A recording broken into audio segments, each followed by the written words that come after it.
மதுரை சோழவந்தான் அருகே பகவதியம்மன் கோவில் பங்குனி உற்சவ விழா. பால்குடம் 12 அடி வேல் குத்தி அக்கினி சட்டி எடுத்து நேர்த்திக்கடன். கரும்புலி செம்புலி மற்றும் கருப்புசாமி வேடம் அணிந்து சாமியாடிய சிறுவர்கள். மதுரை மாவட்டம் சோழவந்தான் அருகே இரும்பாடி கிராமத்தில் அமைந்துள்ள அருள்மிகு பகவதியம்மன் கோவில் பங்குனி உற்சவ திருவிழா நடைபெற்றது. இந்த திருவிழாவானது கடந்த வாரம் காப்பு கட்டுதலுடன் தொடங்கி பக்தர்கள் விரதம் இருக்க தொடங்கினர்.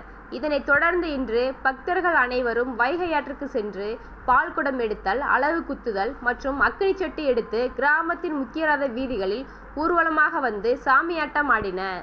சிறுவர்கள் கருப்புசாமி வேடம் மற்றும் கரும்புலி செம்புலி குத்துதல் போன்ற வேடம் அணிந்து சாமியாடினர். சில பக்தர்கள் அக்கினி சட்டியுடன் 12 அடி வேல் குத்தி ஆக்ரோஷமாக சாமியாடி கோவிலை வந்தடைந்தனர். பின்பு மலர்களால் அலங்கரிக்கப்பட்ட பகவதி அம்மனுக்கு சிறப்பு பூஜைகள் நடைபெற்று தீப ஆராதனைகள் காண்பிக்கப்பட்டது. இவ்விழாவில் அருகிலுள்ள கிராமங்களில் இருந்து ஏராளமான பக்தர்கள் கலந்து கொண்டு சாமி தரிசனம் செய்தனர்.